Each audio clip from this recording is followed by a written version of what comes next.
ఆంధ్రప్రదేశ్ రాష్ట్రంలో బీసీల పక్షపాతిగా గౌరవ ముఖ్యమంత్రి వర్యులు శ్రీ నారా చంద్రబాబు నాయుడు గారు నేడు అధికారంలో భాగస్వామ్యమైనటువంటి భారతీయ జనతా పార్టీ అదేవిధంగా జనసేన పార్టీ కూటమి ప్రభుత్వం ఆధ్వర్యంలో బీసీలకు పెద్దపీట వేస్తూ అనేక సంక్షేమ కార్యక్రమాలను సంక్షేమ ఫలాలను అందిస్తూ తెలుగుదేశం పార్టీ ముందుకు సాగుతూ ఉంది.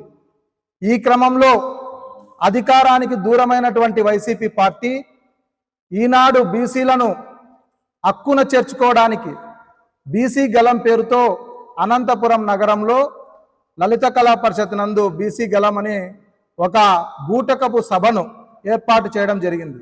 ఇవాళ వైసీపీ పార్టీకి సంబంధించినటువంటి వ్యక్తులకు ఈ జిల్లాలో ఉన్నటువంటి జిల్లా అధ్యక్షుడు అనంత వెంకట్రామరెడ్డి గారికి, అదేవిధంగా ఈ సభకు విచ్చేసినటువంటి పెద్దిరెడ్డి రామచంద్రారెడ్డి గారికి, ఈ సభను నిర్వహిస్తున్నటువంటి రమేష్ గౌడ్ గారికి, ఈ సభలో ముఖ్య అతిథిగా పాల్గొన్నటువంటి ఎమ్మెల్సీ రమేష్ యాదవ్ గారికి, అదేవిధంగా గతంలో పదవులు అనుభవించినటువంటి మాజీ ఎమ్మెల్యేలకు, మాజీ ఎంపీలకు మీకు అసలు కొద్దిగన్నా సిగ్గు శరం అనేది ఉందా?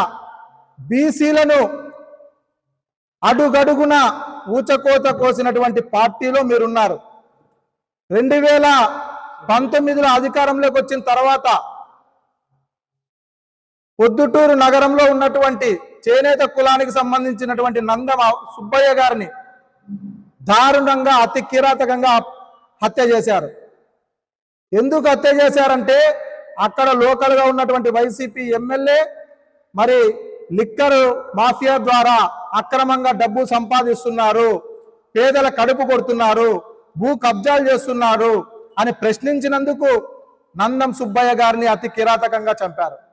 ఆ తరువాత లోకల్ బాడీ ఎలక్షన్ల ముందర మీ ప్రభావం జరగదని గుంటూరులో మాచర్ల ప్రాంతంలో మరి నారా చంద్రబాబు నాయుడు గారి అభిమానమైనటువంటి తోట చంద్రయ్య గారిని అతని తోటలో సొంత స్థలంలో స్వర్గీయ నందమూరి తారక రామారావు గారి విగ్రహాన్ని ఏర్పాటు చేస్తే అది రుచించినటువంటి వైసీపీ గుండాలు ఒక్కసారి జై జగన్ అంటే నిన్ను వదిలేస్తాం, లేకపోతే ఖతం చేస్తామంటే నీ గొంతుకొస్తామన్నా కూడా భయపడుకోకుండా తోట చంద్రయ్య గారు జై చంద్రబాబు నాయుడు, జై తెలుగుదేశం అని మరి వాళ్ళ చేతుల్లో దుర్మార్గంగా హత్యకు గాయపడ్డాడు.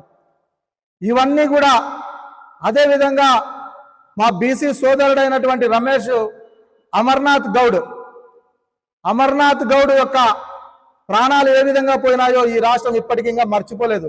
సొంత అక్కను ర్యాగింగ్ చేస్తే మా అక్కకు ర్యాగింగ్ చేయొద్దండి అని చెప్పి అడ్డుపడినందుకు తెల్లవారుజామున 5:50 ట్యూషన్ పోతా అంటే కాళ్ళు చేతులు కట్టేసి పేపర్లన్నీ చించి నోట్లో కుక్కి పెట్రోల్ పోసి అంటించినటువంటి అమర్నాథ్ గౌడ్ యొక్క ఆత్మ కూడా ఇవాళ మీ చుట్టూ కూడా పట్టుకొని తిరుగుతుంది. బీసీలందరినీ కూడా మీరందరూ కూడా పొట్టన పెట్టుకొని ఈరోజు మళ్ళా అధికారం కోల్పోయిన తర్వాత మీరందరూ కూడా ఒక చోట కలిసి బీసీ గలం పేరుతో ఏదో పెద్ద ఉద్ధరిస్తున్నామని చెప్పేసి ముందుకొస్తారా? ఇవాళ మీరందరూ కూడా 5 సంవత్సరాల కాలంలో ఏం ఒరగబెట్టారో చెప్పమని అడుగుతున్నాం. ప్రజలు మీకు 11 స్థానాలు ఇచ్చి బుద్ధి చెప్పారు.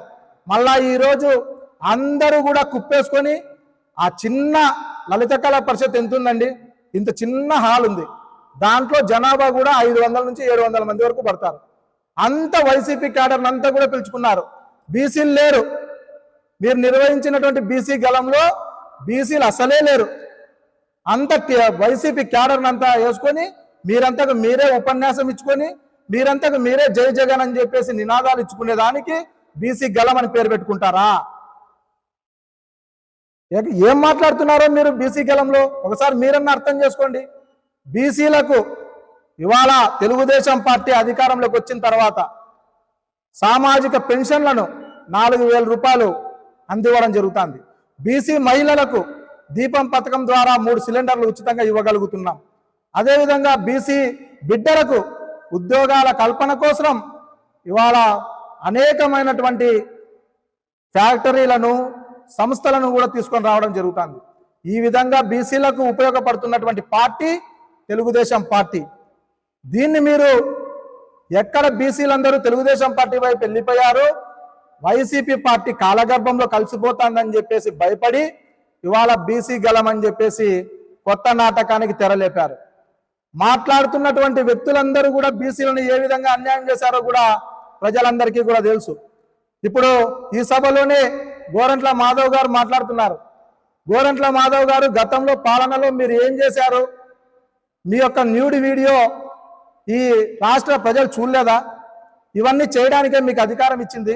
ఇదే బీసీ గలం ఇక్కడ లలిత కళా పరిషత్లో జరుగుతా అంటే ఇదే అనంతపురం నగరంలో దగ్గరే ఉన్నటువంటి రుద్రంపేటలకు సంబంధించినటువంటి 6 ఏళ్ల బాలిక పైన వైసీపీకి సంబంధించినటువంటి ఉన్మాది ఇవాళ రేప్ చేసి అత్యాచారం చేయడం జరిగింది.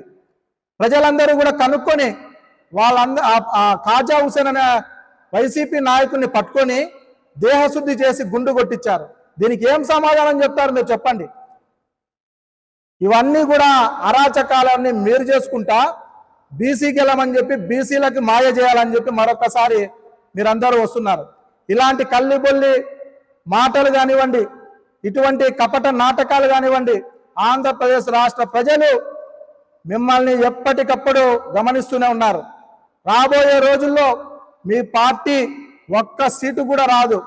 బీసీలందరూ తెలుగుదేశం పార్టీ వైపే ఉన్నారు, కూటమి ప్రభుత్వం వైపే ఉన్నారని చెప్పేసి తెలియజేస్తున్నాం.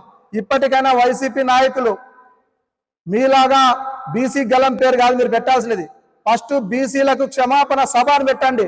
మీ జగన్మోహన్ రెడ్డి గారు వైసీపీ పార్టీలో ఉన్నటువంటి ప్రతి ఒక్క నాయకుడు బీసీలకు క్షమాపణ చెప్పిన తర్వాతనే ఎన్నికలకు రావాలని చెప్పేసి హెచ్చరిస్తున్నాం.